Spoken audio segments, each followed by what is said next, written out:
from lovely couple Nora and Pat Nitura singing Happy New Year. Andun. And the fireworks all are gone. Here we are, me and you, feeling lost and feeling blue. It's the end of the party, and the morning seems so gray, so unlike yesterday. Now's the time for us to say Happy New Year, Happy New Year. May we all have a vision now and then of the world where every neighbor is a friend. Happy New Year, Happy New Year. May we all have our hopes, our will to try. If we don't, we might as well lay down and die. You and I. Sometimes I see how the brave world arrives, and I see how we thrive in the ashes of our lives. Oh yes, man is a fool, and he thinks he'll be okay, dragging on with the pain, never knowing he's astray. Keeps on going anyway. Happy New Year, Happy New Year.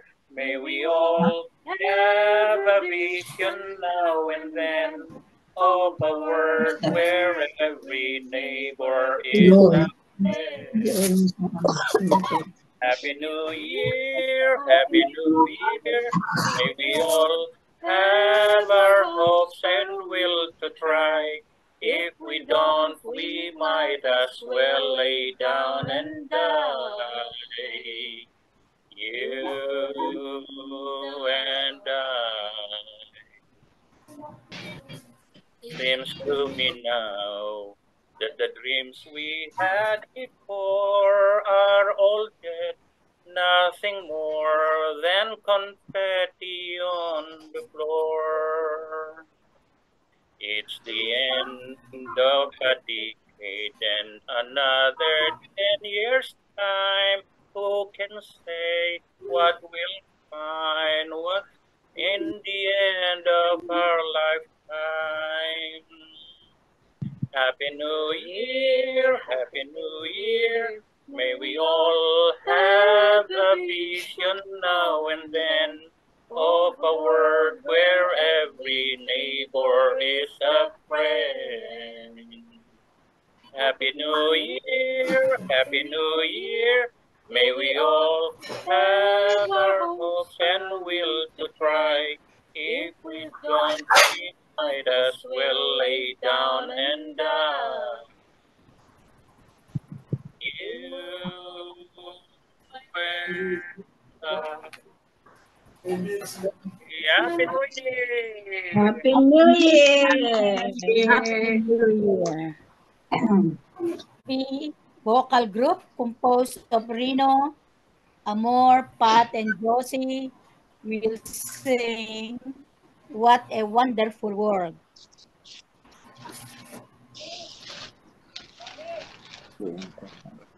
I see a tree of green, I see them bloom for me and you. And I think to myself, what a wonderful world. I see skies of blue and clouds of white, the bright blessed day, the dark sacred night. And I think to myself, what a wonderful world. The colors of the rainbow, so pretty in the sky.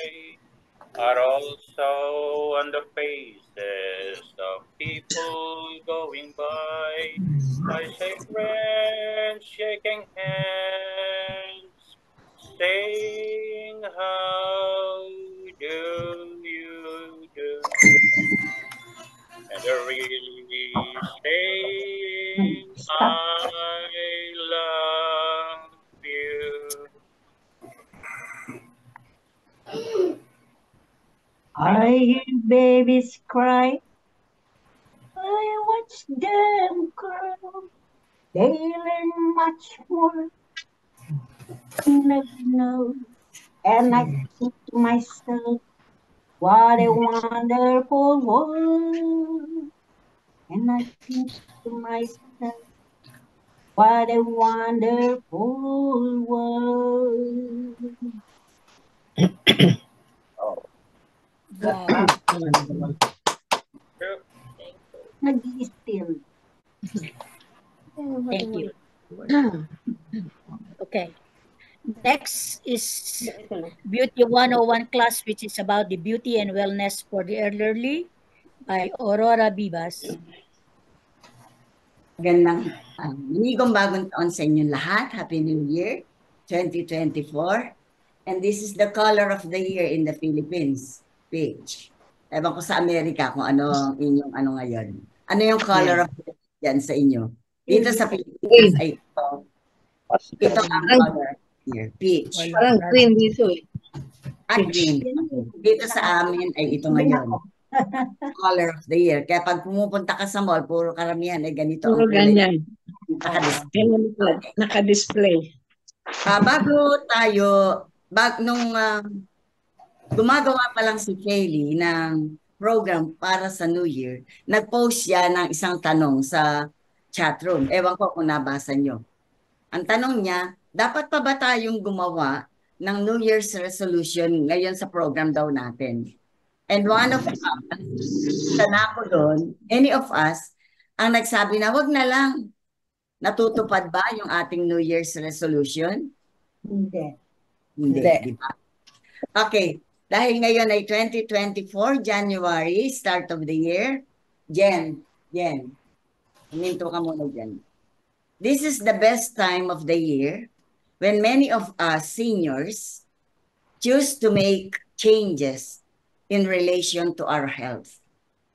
Gone are the days na pagkabagong taon, pagkalundag natin at pagkadasal, nag-iisip na tayo ng bata tayo, ano ba yung magandang negosyo ngayong taon na to? Ano ba yung gagawin ko sa aking career? Magma-masters ba ako? Mag-aaral pa ako? Kung ano-ano yung iniisip natin. Ano kaya yung mag-click na para maging magandang negosyo ngayong taon? Lagi nating iniisip yun.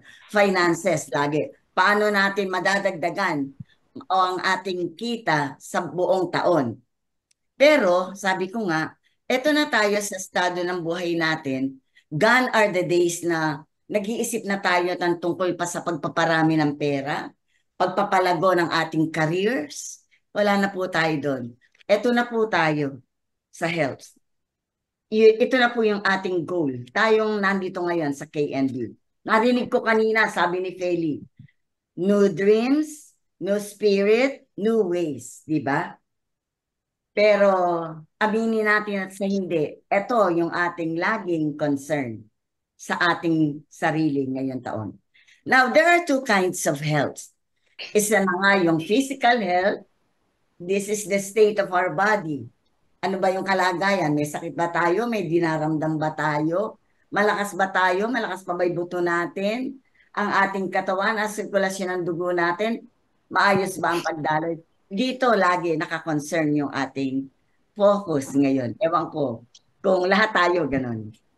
Pero ang physical health po pala, laging may kakambal. Hindi pwedeng ito lang. Kailangan po pala ay merong kasamang mental health. Okay. Ito pong mental health ay, sabi nga, whatever our mind conceive, our body will receive. Kahit gaanong pagpapaganda ng katawan ang gugustuhin natin, kung ang ating mental health ay medyo may kakulangan, they always go hand in hand. Hindi pwedeng ito lang. Hindi pwede ring ito lang. Dapat sabay. Isip at katawan. Sa ating katawan, ano-ano ba para tayo maging malusog? Una, pagkain. Sinasabi ba ng utak mo, ng isip mo, na wag mong kainin yung bawal sa iyo? Or ang katwiran mo ay, minsan lang naman titikim lang ako. Diba? So yung ating pagkain, yun ang nagpapalakas sa atin. Pangalawa, yung ating tulog. Sa mga katulad nating seniors, napaka-importante po pala ng sapat na tulog. Ngayon, bakit ba tayo minsan ay hindi makatulog? Dito po pumapasok yung mental health. Ang dami mong iniisip. Ang dami nating stress. Lahat tayo may problema. Lahat tayo nai-stress. Pero this is the time of our life na dapat pala i-manage na natin yung ating stress. Hindi lahat ng stress pinapatulan natin. Hindi lahat ng problema hindi lahat ng away, kagalitan ng mga anak, ng mga ibang tao, pinapatulan natin, sinasalihan pa natin. Tayo concerned na sa ating sarili sa ngayon. Hindi sa tayo ay nagdadamot, kundi mahalin na natin ang ating sarili sa mga panahon nito. Matulog na kayo ng maayos. Tayo, matulog na tayo ng mahimbing. Huwag nang nakahiga nag-iisip pa ng paano kaya yung gano'n. May kinaiinisan kang tao the whole night, yun ang iniisip mo. Paano ba ako gaganti dito? Paano ko ba siya mahihiya? Paano ko ba siya mapapailalim sa akin? Meron pa tayong mga ganon, especially the seniors like us. Ang dami nating bagahe sa buhay natin. Yung mga nakaraan, dala-dala pa natin. Kaya yung mental health, and dito yung ating mind, yung ating feelings, paano ba tayo tumanggap ng saya ngayon? Paano tayo tumanggap ng lungkot? Paano tayo tumanggap ng stress? Katulad ba ng bata tayo na palaganti tayo pag may kaaway tayo? Emotions, kasali dito sa mental health. Paano ka ba, pag nakakatanggap ka ng isang hindi magandang balita, paano mo siya tinatanggap? Tulad ba ng dati na mag-iiyak ka? Magngungungoy ka? Wala ka namang magagawa.